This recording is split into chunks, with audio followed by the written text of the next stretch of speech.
better. Hold on. This. Hold on. 3, 2, 1.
Oh, My head congratulations. has, thank you. My head has been everywhere. She's in Dallas, so I've gone twice to Dallas. Oh. My head has, thank you. My head has been everywhere.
Good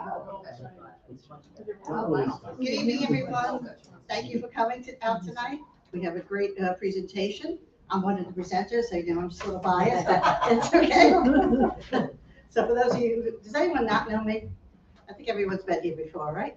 Everyone knows who I am. Okay, I'll skip all that. So I just want to say thank you to some of my leadership team members that are here. You want to raise your hands, say if people have questions, they know where to find you. And thank you to our sponsors that are here. We have Christine and George there. We have Stephen Katz back there, and myself and Carrie, and we have Ryan Phillip over here. So thank you all. It takes all of us to put this together. So please help yourself to refreshments. Carrie and I are sponsors highlighted sponsors this month. So we're going to introduce ourselves. Carrie, why don't you come go first? Hi, I'm Carrie Johnson. I'm the owner of Smooth Transitions of Bergen County. I am a senior move manager. We'll learn more about that throughout my presentation. I've been here in New Jersey since 2014 when I started the company here, but I also had it in southeastern Wisconsin from 2009. So I think I'm in my 17th year. I have probably over 700 clients at this point and well over 1,000 moves now. So I know what I speak of. Thanks, Carrie. Okay, so I'm Lorraine Montalbano. For my day job, I am a certified senior housing professional, and I just became a certified downsizing coach. So I've worked in real estate for 20 years, but the last 2 years I have dedicated my profession to working with seniors and the adult children of aging parents to help them through figuring out where they want to go, how they want to move, what's the process, how to speak to mom and dad, and then how to get the house ready for sale and to market it, and how to make everything as smooth as possible for the seniors. So that's what I do. And with that, I think we're going to start. I am going to talk about first where other options when you're a senior parent or even yourself can no longer stay in your home. That doesn't work for you. And then I'm going to turn it over to Carrie to give you how to make that move happen. Okay. So. Oops. Okay. So. One of the things I get from working a lot with the adult children and even the aging parents themselves is they don't want to talk about moving. They put it off. They want to stay in control. They're determined to stay in the house for as long as they possibly can, which is wonderful if they've done the appropriate things to make it safe to stay there. But I work with them to try to get them to at least make a plan B, just for the what ifs, if that's happened. One of the things that work out well is remember to ask open-ended questions, like what would make your life easier for you? Or how are you feeling about maintaining the house, instead of giving them a directive. You can't, this house is too big for you, you have to move. You do not want to use that approach at all. Get siblings or trusted advisors, financial advisors, trusted family attorney in to help and explore the options together. Help them, go look at places with them. Grab the information for them.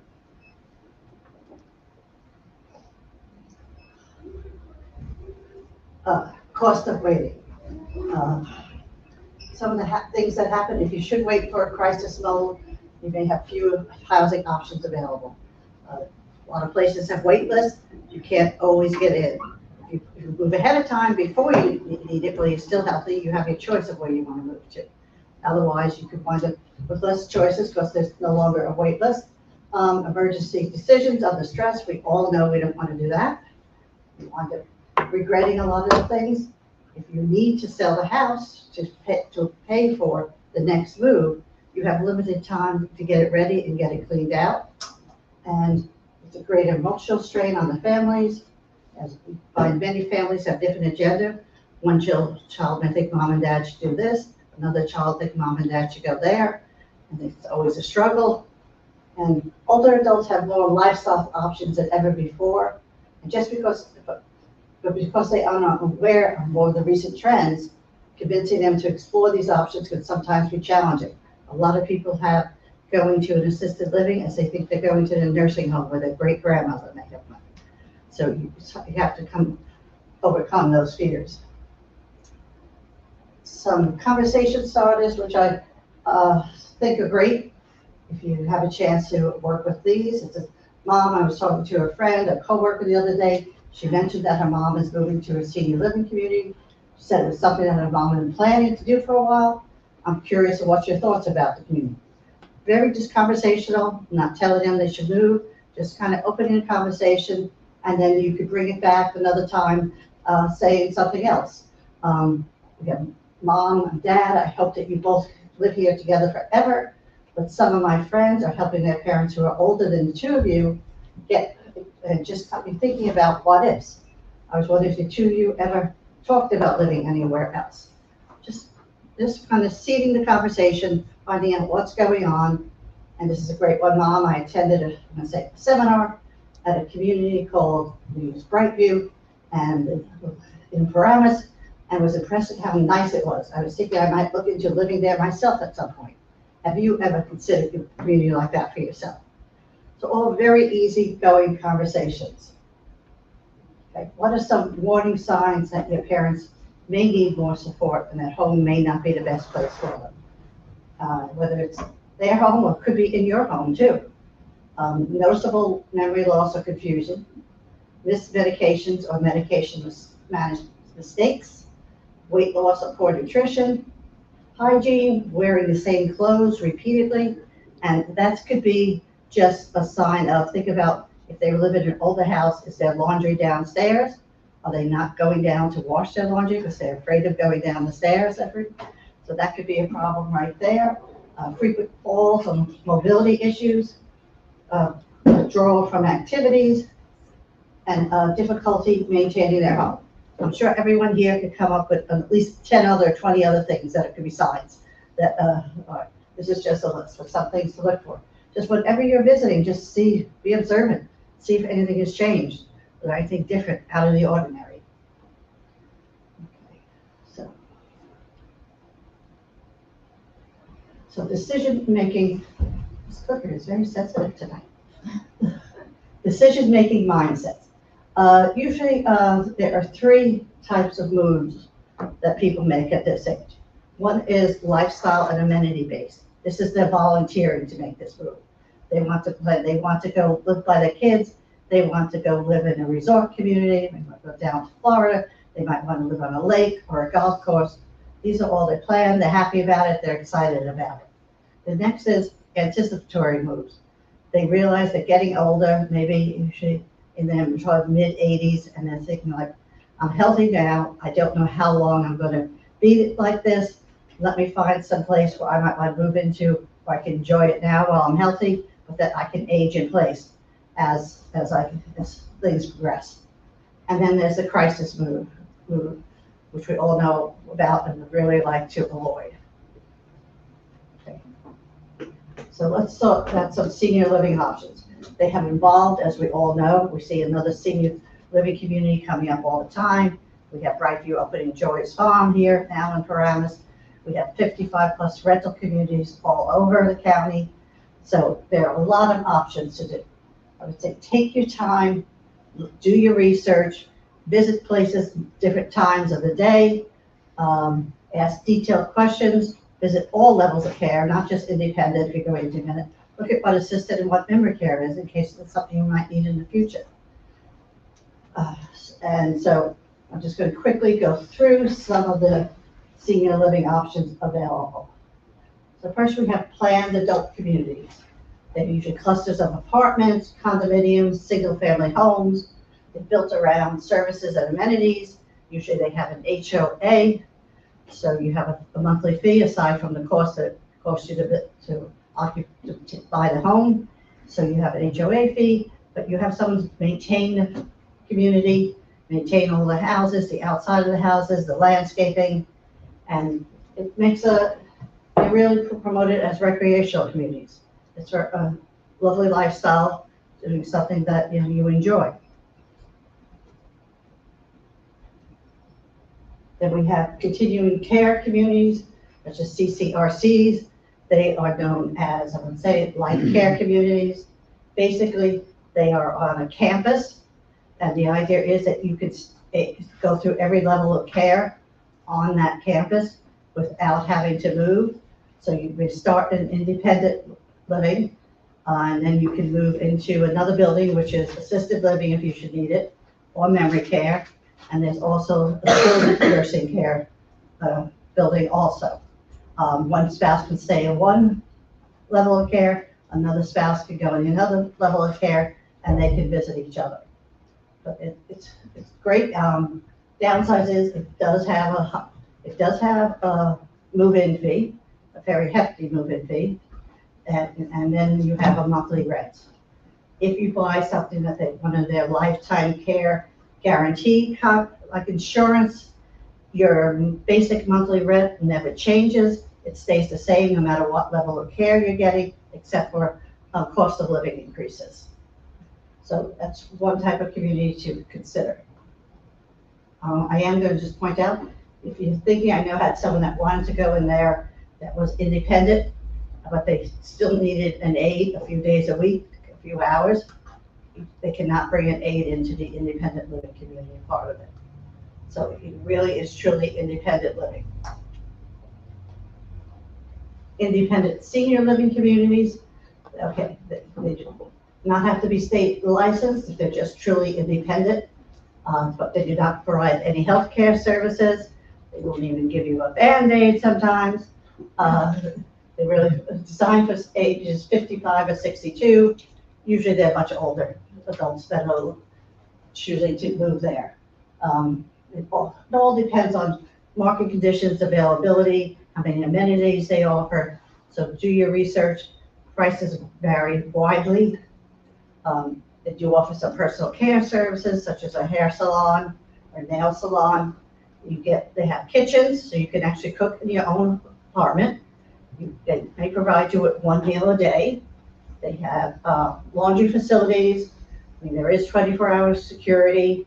A lot of them are pet friendly as long as you can take care of the pet.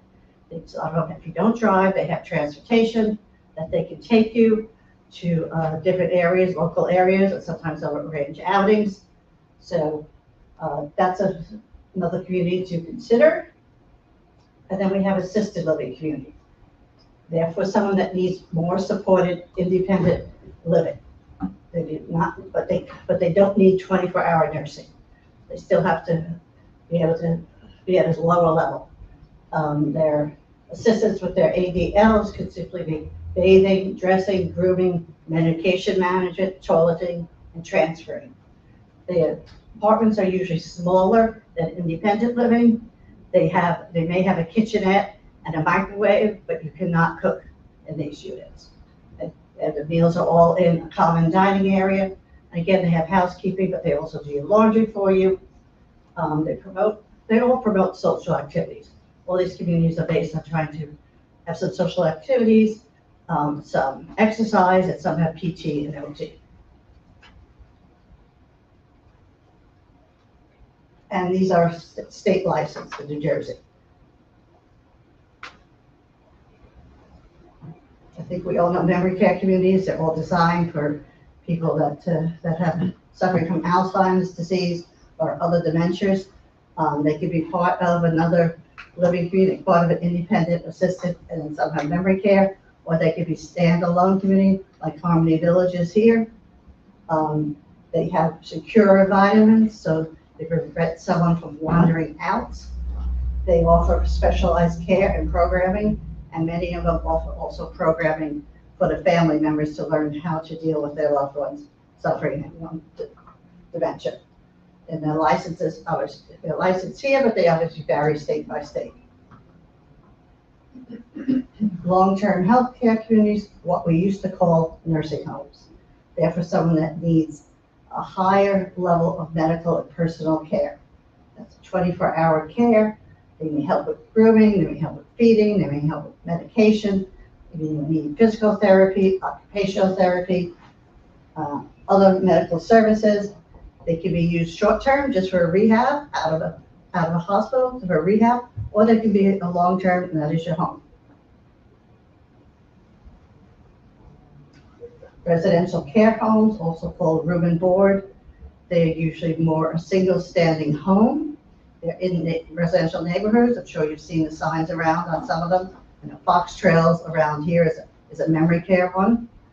They usually have just 6 to 10 residents, so you get a little more personalized care and a little more attention. Some of the downsizing of that is if you don't like your other residents, they're the ones you're stuck with. You don't have a whole community where you can choose other friends. So it's a balance there.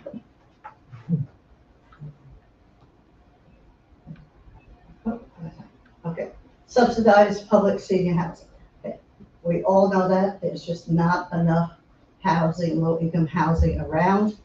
A lot of the Bergen County Housing Authority manages about 25 buildings in Bergen County. There's a long wait list, and most of them don't even have a wait list. It's a lottery. That's how your name is picked. So if you're thinking that you need to go that way, start very, very early, because it can take years to get the call that says, okay, you were chosen. And they have income levels. You get a certain amount, depending on how many people, they have occupancy levels, like 1 or 2 people have to occupy it, or no more than 3. And if one person's occupying it, this is how much they can make. 2 or 3, there's caps on the income they can be making. So just to review, I put in some figures here, and David, you could probably tell me if I'm way off. You're more familiar with figures than I am.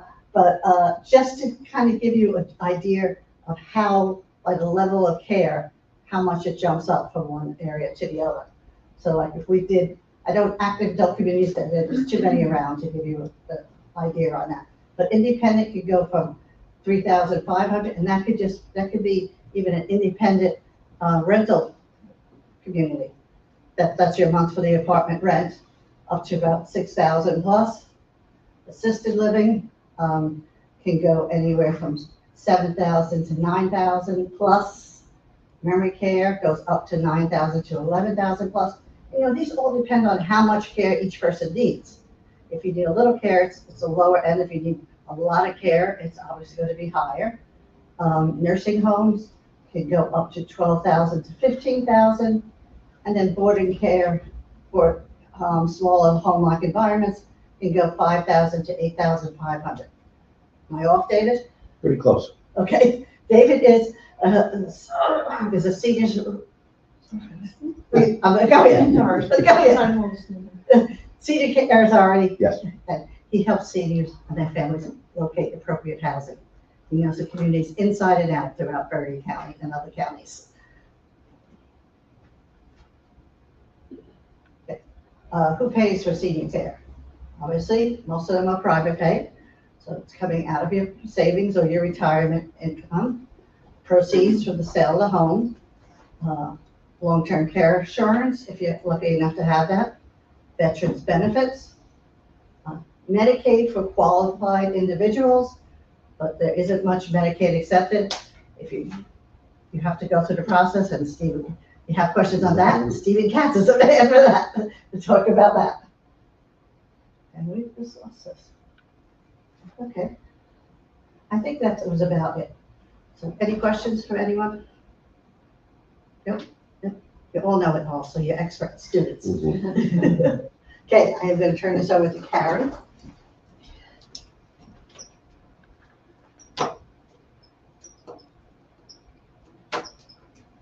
Okay.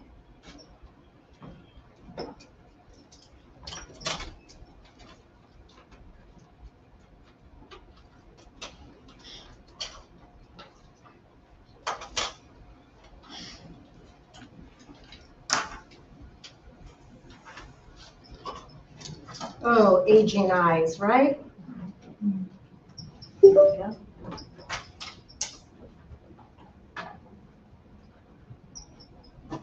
Hi, I'm Carrie, Smooth Transitions.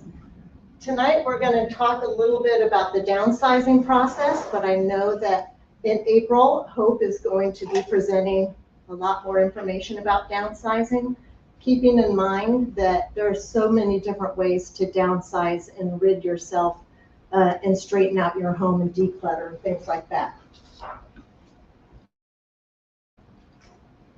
Real quick, I want to talk about the art of downsizing. I like to think of downsizing as a looking forward, not backward approach. So when I'm first meeting with my aging parent, 90% of the time there's an adult child with them. We talk about what they want to look in the future in their future residence. Mom and dad will say, what about my secretary? What about my office in the basement? So I try to our clients focused on looking forward and not backward, because we can look backward after a move is complete and go through those things that are left in a house.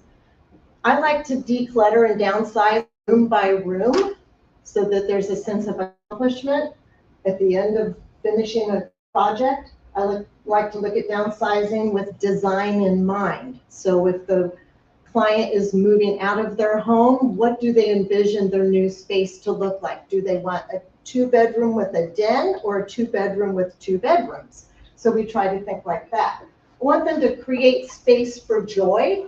If you have something like I have my grandmother's little secretary sitting at my basement on my way to the laundry room, it drives me crazy. I don't like it. I need to get over that guilt of getting rid of it. It does not bring me joy. So I need to put it out to bulk, and someone will have joy carrying it off. Know what you want your space to look like. Do you have a color scheme? Do you want more minimal? Most of my clients go from very loaded houses to a more minimal approach. And most importantly for my clients is making a floor plan using measurements of their actual furniture. When I usually go into my clients' houses, their kitchens look like this. As we age, we don't put things away because we forget. I go into my mom's assisted living apartment and everything is all over her kitchen. And if I move her bananas or if I move her coffee cup, she loses it because she gets disgruntled. She can't remember where it is, even though I have posted it on all of her doors. But so this is what a kitchen typically looks like. And if you're getting ready for your house to go on the market, you can't have your house like this. This is the same kitchen, all the bags and cups here. And I know she's not cooking. Look at the top of her stove. She has Meals on Wheels and restaurants delivering and styrofoam in the oven. They start collecting things that normal people would trash. As we age, we find more value. Plus, we're dealing with some people have lived through the Depression. So they know the value of things. This is very unusual, but after a project, I'd love for my clients' home to look like this prior to a move. So when you're downsizing for a new space, furniture is really key. I want clients to take the furniture that they love, the furniture that makes them happy, the furniture that can be repurposed, from a buffet to a TV stand or the bottom half of an entertainment center. I've had those changed into desks. I ask them to take furniture that is safe. Glass top coffee tables, not safe at all. I can't see them. I'm always tripping over them, so I know my aging clients are tripping over glass top coffee tables. When I meet with my clients, we measure everything, even their wish list. I always bring in 1 or 2 measuring tapes. We measure every piece of furniture for floor planning so they know what their actual furniture will look like on their floor plan. Again, making a floor plan is essential. If you don't measure, that could happen. This is a rudimentary floor plan. This one is probably about 8 years old. These clients said, I don't want to take any of my old furniture. And all she brought was seating. In this picture, all the pink or red is what you can sit on. I said, Fran, if you don't bring hard surfaces, where are you putting all the 24 framed photos and all of your Yadro and your Hummels and those kinds of things? So we decided to bring in some hard surfaces. She wasn't even thinking like that. She says, I just want my family to be able to sit. Well, you have to have a place to put things as well. Some keys to downsizing and decluttering that I really live by is when I'm working with aging clients, I only want them to work in 1 or 2 hour increments if they're working by themselves. I want them to stay focused on one cabinet or one nightstand or one small section of a closet. If they say, today I'm tackling the kitchen, they're gonna self-defeat. They will not get it done. They'll end up exasperated. So I always say, schedule yourself 1 or 2 hours a day, maybe the same time every day. Don't get up and make your husband or wife lunch. Don't answer the phone unless it's the doctor calling. Like, just stay focused for 1 hour. Set your timer if you need to. Be realistic with the volume that needs to be downsized. If you're dealing with the whole house, maybe you don't have to do the whole house before you move, right? You're not moving the basement, the attic, or the garage. Let's focus on the rooms that you're moving: the living room, the kitchen, a bedroom, maybe a desk. Be decisive and act in the moment. The more I work with clients and the faster they are making decisions. If I'm working one-on-one, I'll work with them up to 3 hours. That's it. Because I'm asking them so many questions, the decision-making process is exhausting. Physically, I'm even tired after 3 hours. They're just sitting on their bed or at their kitchen table, but I'm asking questions constantly and listening to their stories. Ask for help. I always say to my clients, ask your sister or your daughter-in-law to help. Oh, she's so busy. I said, maybe if you asked her, she would be thrilled to help. Before you begin a room, I always set up 5 bins, bigger than this, but I didn't want to bring in 5 giant bins. I always have a trash bin or a black bag. I never use white for trash, never, ever. I threw away a man's entire summer wardrobe because it was in black bags. That was an expensive mistake. It went right out the attic window. And then he said, oh, you owe me 5 bags of clothing. So that was expensive. I always use white for clothing donations. And then I always have a donate bin somewhere in the vicinity when I'm working, a gift bin. Someone will say, oh, I promised my granddaughter that swan yadro. We'll take it and gently put it in the bin. And this is, I think, one of the most important bins, the relocate bin.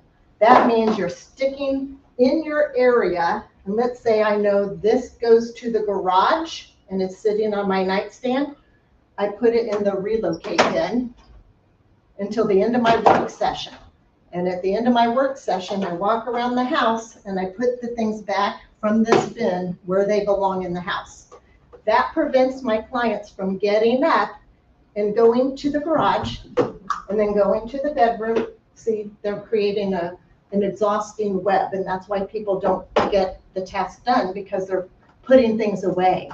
So I say, let's put it in that bin and we'll empty it out later.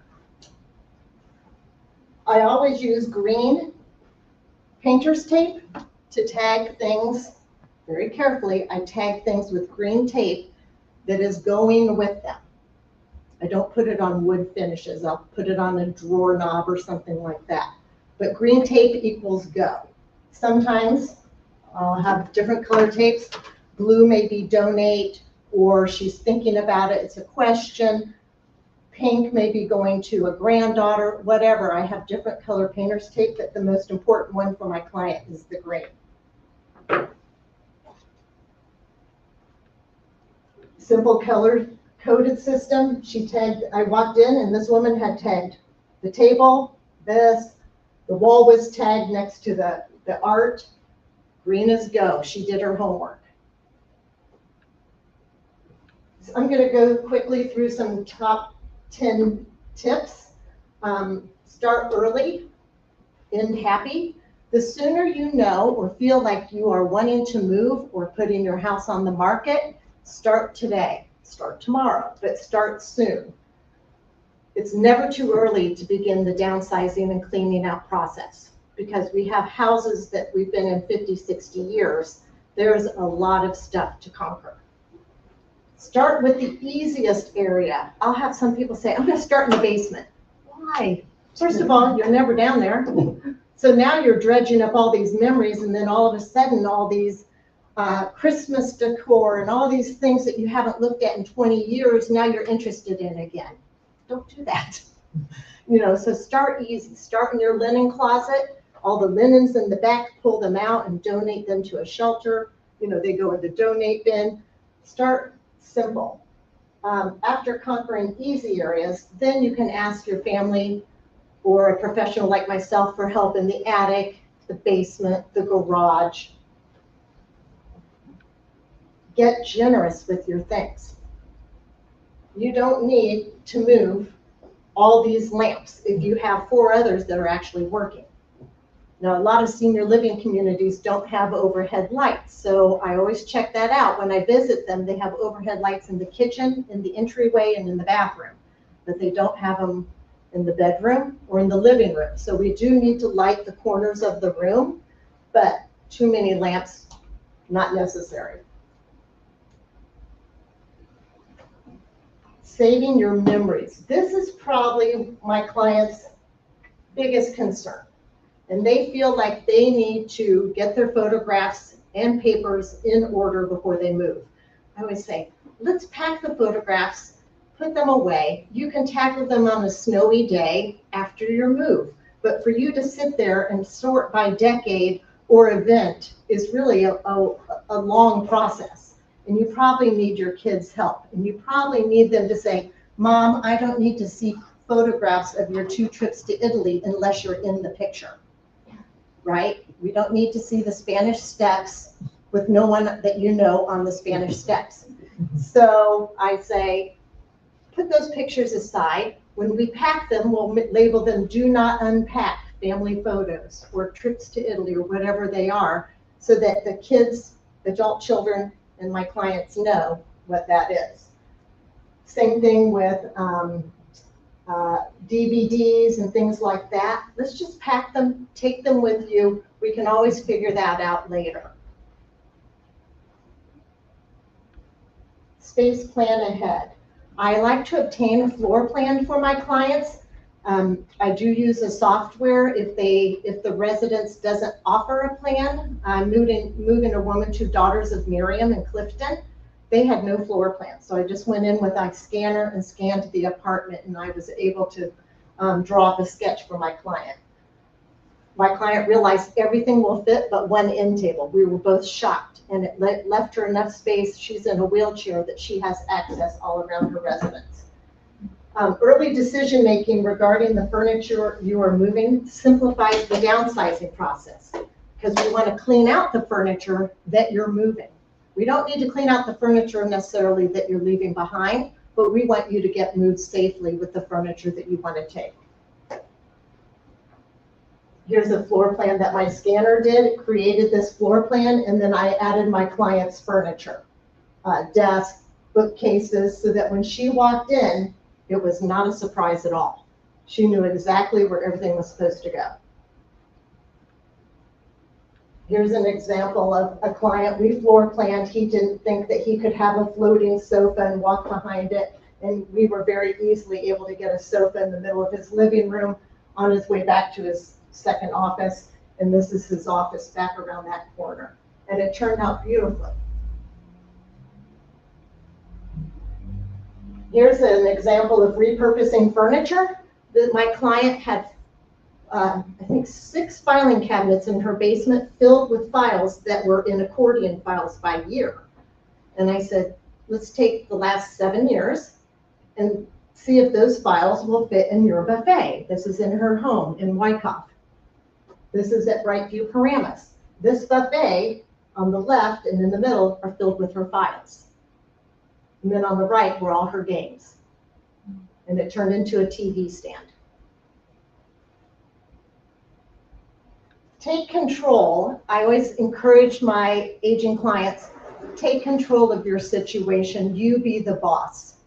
You be the boss. You lead strong, because I know mothers and daughters will come in and start giving orders. But if the if the parent has taken control and they have a timeline figured out, they can be specific about their gifting decisions, stick to your own downsizing timeline. For instance, if you know you're moving to a Brightview or Care One in the next 3 months, write out the timeline and ask your children to take the things that they want well before moving day. I've had kids show up on moving day wanting the movers to help them get their stuff out. And it just kind of disrupts the whole process.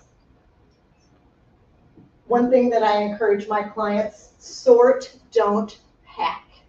If you pack your books early, and then you buy another 50 books, now you've added 50 books. I always say, don't pack until everything has been sorted. I know it's touching it a second time, but if you start packing all of your knickknacks, you're going to forget what you packed and take too much. Same thing with books, papers. So sorting and getting things decluttered is really beneficial. Again, use green painter's tape like my client did. These all have glass. I don't encourage to put on the frames, but on the glass is fine.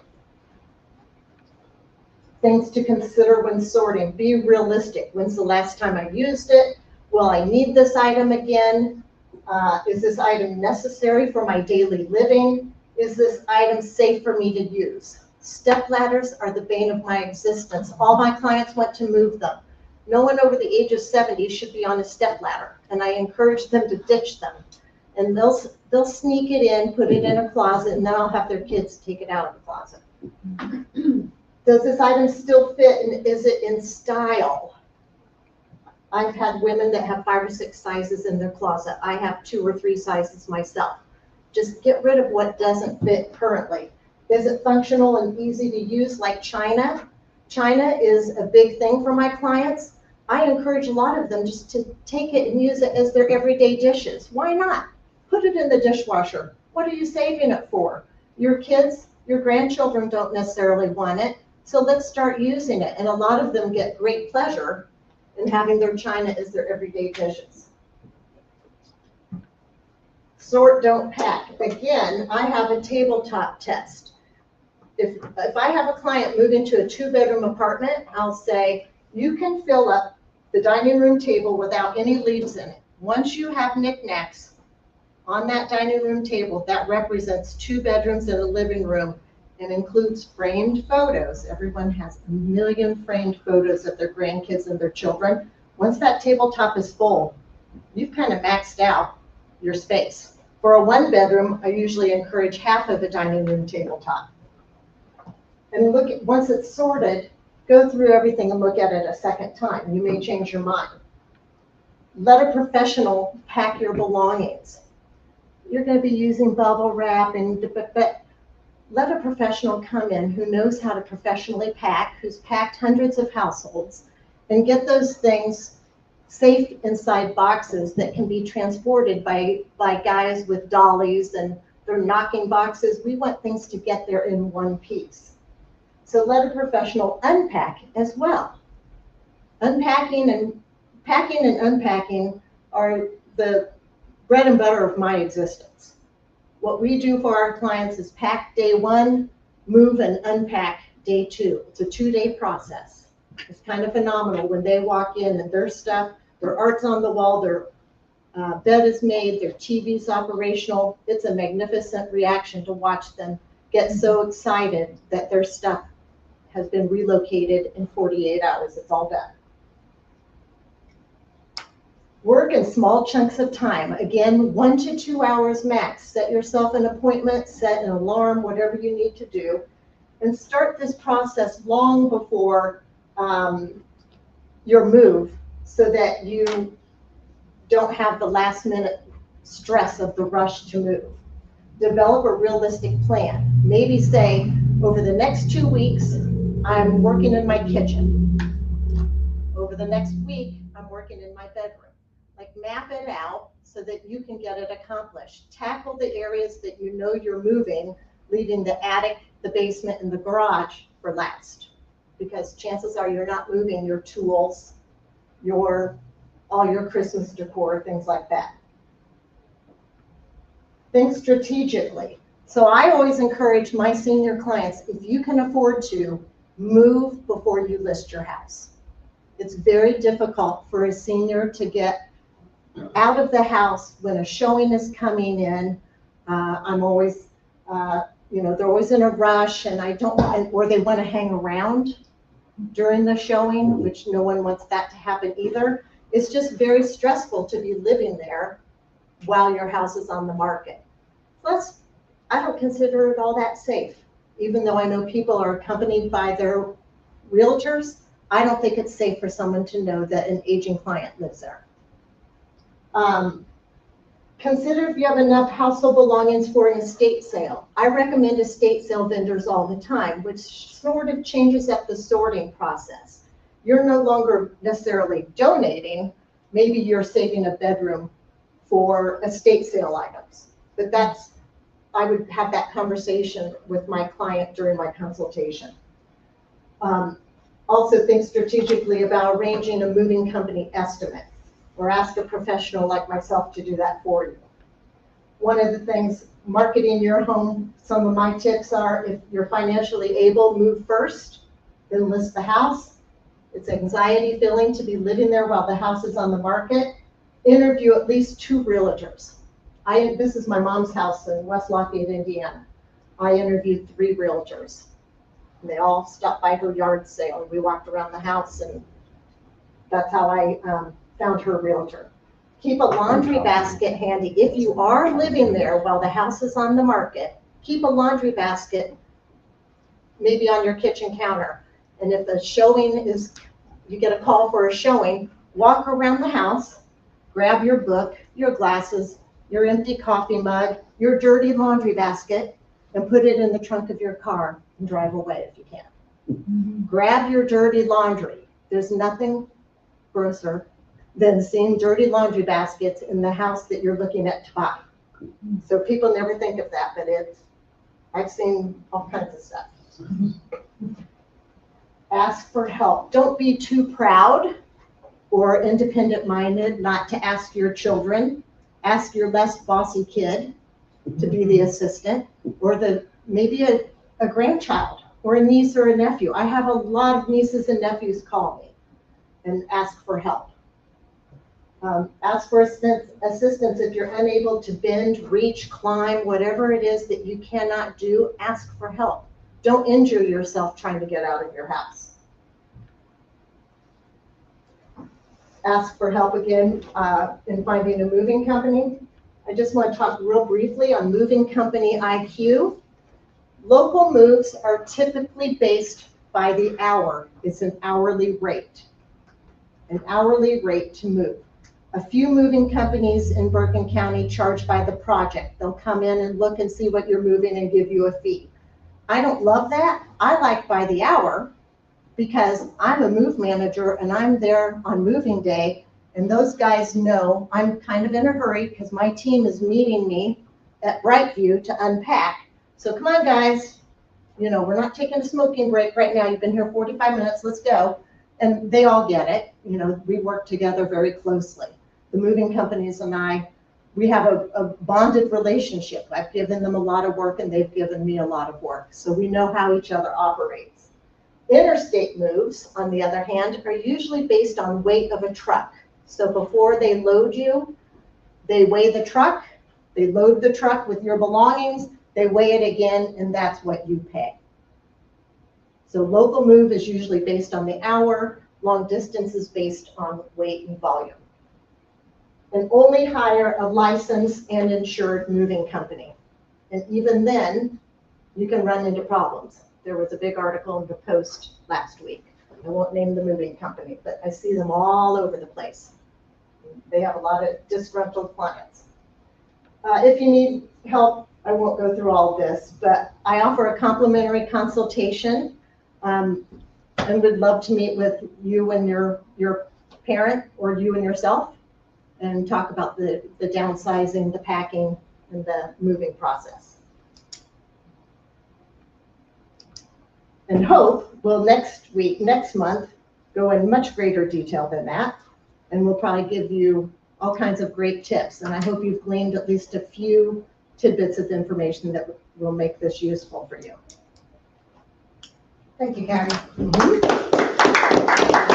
Oh, and here are Old Spices. I was going to demonstrate. 69 cents. I just pulled this out of a woman's cupboard about 6 months ago. And this was my mom's. They're like little rocks now. Any questions? I have a question. Sure. Is it typical after you've moved somebody to like then throw all their stuff out? Like, do they leave it behind? Oh, all the time. So So they take typically, what they want. take and what then they want. Set them up and then they never look most back. of the time, Steve, I will have an estate sale vendor set up. Even if there's a little bit left behind, I mean, she wants to have a lot of it left behind. Yeah. But she can bring in items from other sales that maybe the client doesn't have, like jewelry or art. Most jewelry is not sold at an estate sale. Most of my clients are gifting their jewelry long before they make this transition.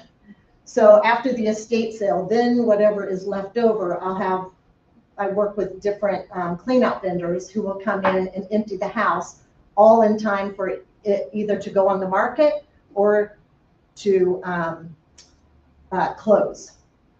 But some of the clients that I have, their furniture really isn't attractive enough to have it in the house while the house is marketed. And unless the floor plan is really unusual, you know, tri-level houses are a dime a dozen. I don't necessarily think that they have to be staged, and you can always have them stage it digitally. But I would say 80% of my clients, by the time I'm finished with the whole project, their house is emptied. By the time I've lined up the estate sale vendor, the clean out guy, and then the realtor takes over. Yeah. Thank you. That's great. Can I get a picture of the two of you together, Mhm. please? Where do you want us? Maybe in front of the catch line? Okay. Oh, I knew I'd do that. I took off my glasses. I didn't even feel really bad if you put yourself. Lovely. Awesome, thank you both. Thank you. Okay, there's a lot of cookies in the back. You bake them? Please help yourself. Karen, you bake them No.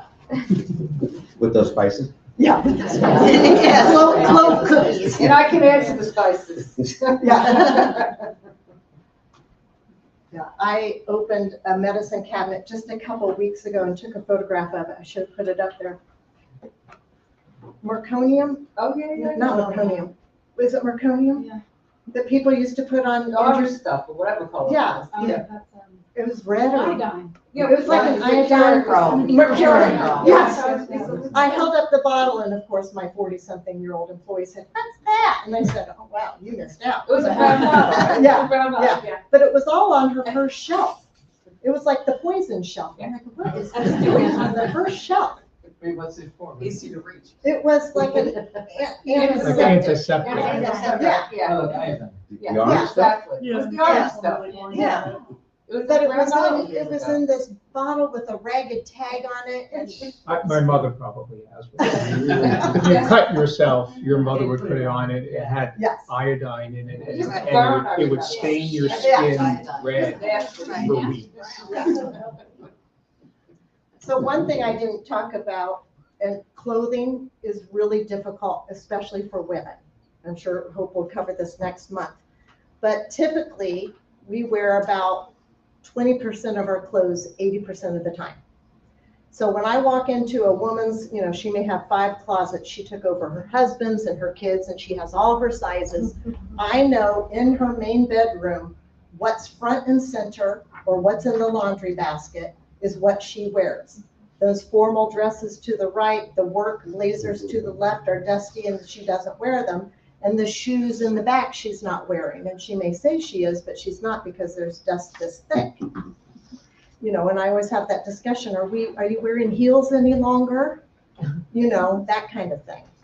So, yeah, clothing is really hard for women, but once they begin that downsizing process, it's easier for them to realize they're not wearing it anymore. It's all just so emotional. It is, It's yeah, just- and it's all for a lot of women, emotional. clothing is the single most emotional thing. That's one. And the closet is so small. I know. I know, you know, and so I will tell them, I said, you have 5 hanging feet of clothing space, okay? That's about 1 inch per item, so do the math, and if it's a coat, it takes up about 2 inches. And I actually had a woman, I gave her permission to move 74 pieces of clothes, and she got it down to 74 hangers and was so proud. And then we got there and she could fit more, so she went back. She went back to the house and grabbed another foot, but it was kind of cute. She took it to heart and wrote down 74, and that's what she took. But that's the great part, of moving first. You Yeah. can always She go can back, always go back. unless they go back. Do you find it difficult, like, let's say a senior's moving near where their kids are and they have extra clothing and things, and you say, let the kids hold on to it, does that help at all, or? That does help, and I have to ask permission of the child before I Sure. suggest it. Because, you know, I've had women say, I have no room, not even for my own clothes. But, you know, I've moved wardrobes into a garage. I just did that recently. Someone moved out of, I don't remember where, but we moved clothes to her ex-husband's house. And she was allowed 4 wardrobes of clothing. I don't pack everything in wardrobes. Those are the big boxes with the hanging rack. Sometimes if it's t-shirts and things, we'll fold them over and put them just flat in a large box. But yeah, or buy under the bed bins to put extra shoes or sweaters. Those are always helpful, but again, they can't get under there to get it out. But it gives them, Yeah, more than likely, out of sight, out of mind. right, and you know If it's what? there, they'll use it. If it's not on the premises, it's like being in storage. It's not happening. Yeah, in storage, I need to become a millionaire real fast. Yeah, me too. I want to buy an extra space storage so badly, but I don't want the drug guys hanging out, so I won't do it. But storage is, I'm always afraid they have meth labs or something set up. But storage units are just a profit because no one goes to storage. What'd you They say? just keep going up. The I know. price just keeps going So up. I had a daughter in college in Dallas at SMU, and we had to take her out for a year. You don't need to know why, but you know why. So we took her out of school, we put everything into storage, and she went back and she didn't take everything out of storage. And then another year goes by, and now my price is like, I think it was $150 a month. I said, you need to get everything out of storage. You have 30 days notice right now. And she threw it all away. $2,500 or more I had spent, and it ended up in the garbage. So I'm not a big believer in storage. Unless someone has passed on and we have packed and put in inventory, and the family, as they come to town, they can go to the storage unit and everyone has an access code, then they can get in. Like, I'm sure you have storage unit keys in your possession, and when a family member comes, they can go to it, pull out what's theirs. But other than that, I don't like it. I tell clients, just give me the money. Yeah. Exactly. Okay, well, thank you everyone for coming, and we hope to see you next month.